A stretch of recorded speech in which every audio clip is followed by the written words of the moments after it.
নমস্কার, আমি আয়েশা, আপনাদের host. Any digital, visual or any written copies of this content is considered under the act of piracy. চলুন শুরু করা যাক আজকের গল্প। বাঙালি গল্পকথন চ্যানেলে আপনাদের স্বাগতম। আজকের গল্প রবীন্দ্রনাথ ঠাকুরের লেখা মণিহারা পর্ব 10। স্ফীত হৃদয়ে এবং ব্যগ্র দৃষ্টি ব্যথিত হইয়া উঠিল। কিছুই দেখা গেল না। দেখিবার চেষ্টা যতই একান্ত বাড়িয়া উঠিল, অন্ধকার যেন ততই ঘনীভূত, জগৎ ততই যেন ছায়াবত হইয়া আসিল। প্রকৃতি নিশীথ রাত্রে আপন মৃত্যু নিকেতনের বাক্ষ দ্বারে আচমকা অতিথি সমাগম দেখিয়া দ্রুত হস্তে আরও একটি বেশি করিয়া পর্দা ফেলিয়া দিল। শব্দটা ক্রমে ঘাটের সর্ব উচ্চ সোপানতলে ছাড়িয়া বাড়ির দিকে অগ্রসর হইতে লাগিল। বাড়ির সম্মুখে আসিয়া থামিল।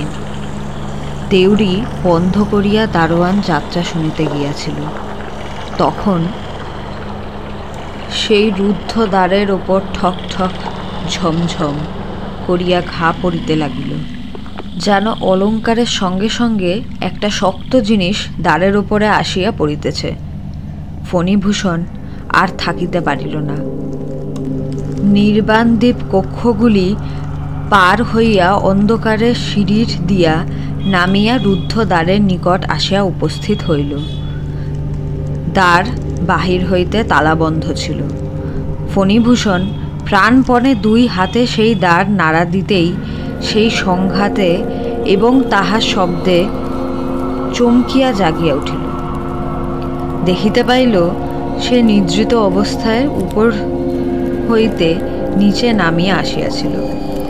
তাহার সর্বশরীর ঘর্মাক্ত, হাত পা বরফের মতন ঠান্ডা এবং হৃৎপিণ্ড নির্বাণন মুখ প্রদীপের মতো স্ফীত হইতেছে।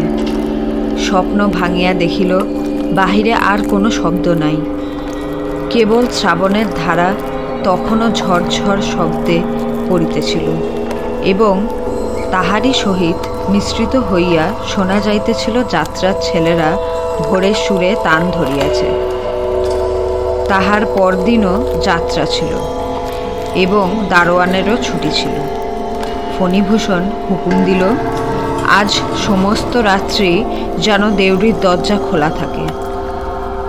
দারোয়ান কহিল, মেলা উপলক্ষে নানা দেশ হইতে নানা প্রকারের লোক আসিয়াছে, দরজা খোলা রাখিতে সাহস হয় না।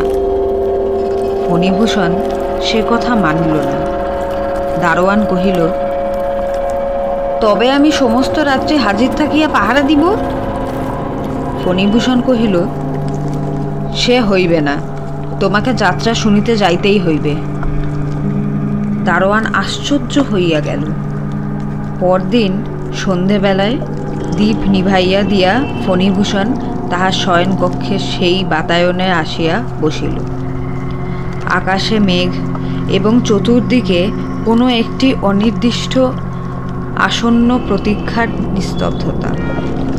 ভেখের অশ্রান্ত কলরব এবং যাত্রার গানের চিৎকার ধ্বনি সেই স্তব্ধতাকে ভাঙিতে পারে নাই, কেবল তাহার মধ্যে একটা আসঙ্গত অদ্ভুত রস বিস্তার করিতেছিল। অনেক রাত্রে এক সময় ভেখ এবং ঝিল্লি এবং যাত্রার দলের ছেলেরা চুপ করিয়া গেল এবং রাত্রের অন্ধকারের উপরে আরও একটা কিসের অন্ধকার আসিয়া পড়িল। বোঝা গেল এইবার সময় আসিয়াছে। পূর্বদিনের মতো নদীর ঘাটে একটা ঠক ঠক এবং ঝমঝম শব্দ উঠিল, কিন্তু ফণিভূষণ সেদিকে চোখ ফিরাইল না। তাহার ভয় হইল, পাছে অধীর ইচ্ছা এবং অশান্ত চেষ্টায় তাহার সকল ইচ্ছা সকল চেষ্টা ব্যর্থ হইয়া যায়। পাছে আগ্রহের বেগ তাহার ইন্দ্রিয় শক্তিকে অভিভূত করিয়া ফেলে। সে আপনার সকল চেষ্টা নিজের মনকে দমন করিবার জন্য প্রয়োগ করিল। কাঠের মূর্তির মতন শক্ত হইয়া স্থির হইয়া বসিয়া রহিল। আজকের মতন গল্পের গাড়ি এখানেই থামলো। Please do not forget to like, share and subscribing on to Bangali Golpokathon channel. Thanks for tuning in.